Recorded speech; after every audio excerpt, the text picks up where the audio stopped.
Hi, welcome to the channel. Hi. We're here to have conversations. I'm Jacqueline, this is Alyson. Have a look below and you'll see our CV type stuff, our bios and everything. But I'm a physician. Alyson's a clinical counselor. We've been in healthcare collectively for over 40 years. A while. Together. Yeah. Yeah, crazy. And today we thought we'd talk about feeding and food in children.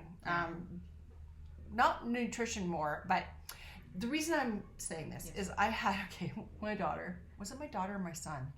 One of them would only eat like 4 foods for like months. And I was like actually starting to get a little worried. I'm like I know no one ever died from like eating 4 things for 3 months or whatever it was. But for me, it felt like forever. Yeah, and it didn't feel real balanced. It was not balanced. But then it's like, but do you do the food fight thing? Like, do you literally, have the person sit at the table until they eat whatever it is that you've decided that you eat? I mean, our rule, when they got a little older, this was like in the toddler time, but when they got a little older, I always just had a rule that they could try anything they wanted, and ideally 3 bites of everything. But if they asked for something to try it, they didn't have to finish it if they didn't like it.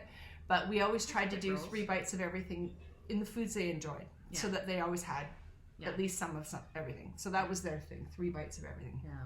I love what you said about you don't want it to be food fights. So I really think today's conversation is really about an honest conversation about food and food fights. Yeah. Because parents and children can get really intense. Eat your broccoli.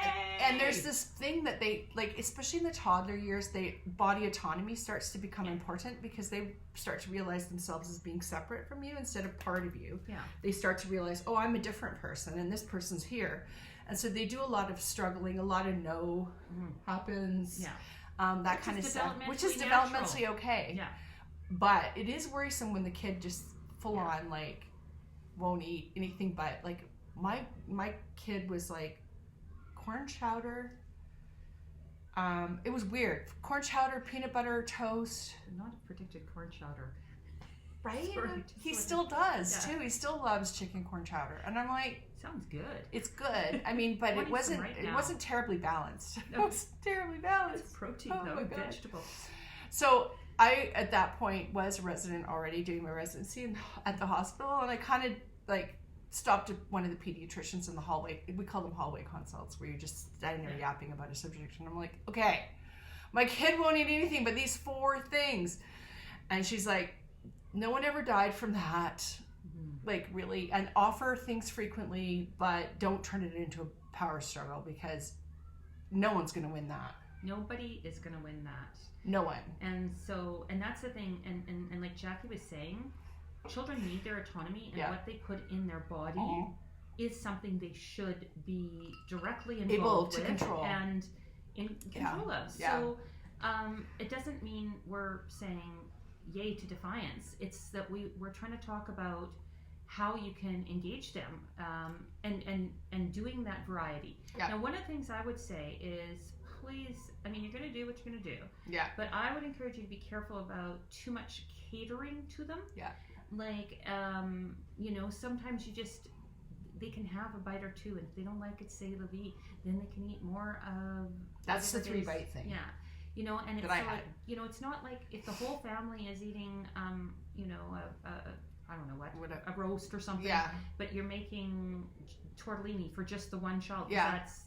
That's not helping anybody. And it kind of sends the wrong messages that life is going to keep accommodating to you. And one of the conversations we really want to keep weaving in all the time is how to develop adaptability and resiliency in your children.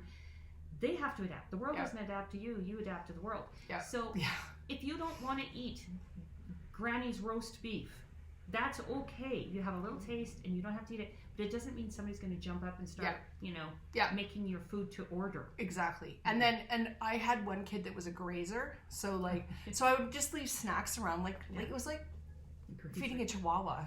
It was like, here's a bowl of something on the table, cherry tomatoes and grapes over here and carrots over there. And tapas.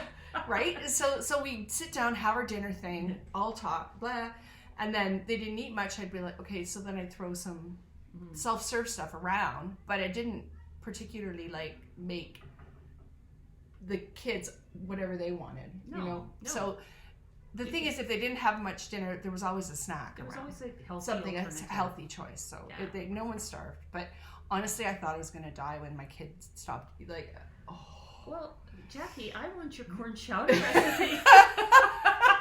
I am like so wanting corn chowder right now, and I'm thinking your son had, he was right. Like, I want that recipe. Everybody out there is going to want your recipe. That kid, what a crazy guy. Anyway, thanks for joining us today. I wanted to get that off my chest because I've been thinking about that. Let's avoid the food fights. Yeah. Let's let children be involved in their choices. And have some autonomy. But within reason. And have lots of healthy alternatives so that if they don't like something and they choose not to eat it, they can have the cherry tomatoes or the banana later. Yeah. Nobody ever starved on my watch, but they also didn't get all their meals made for them the way they wanted them made. Exactly. So, we just want to teach them good habits around that and just encouraging them. Yeah. Because that's part of the more we can teach them to make choices and thoughtful choices. Yeah. Awesome. Yeah, the better it goes. As always, not intended to be medical or psychiatric counseling advice. Or cooking advice. You don't want my cooking advice. Although I want her chocolate.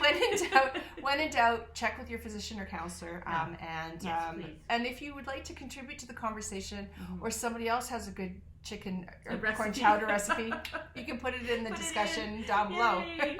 Feel free to subscribe by pushing the button down here somewhere. And we'll see you next week. Thanks for joining us. Bye.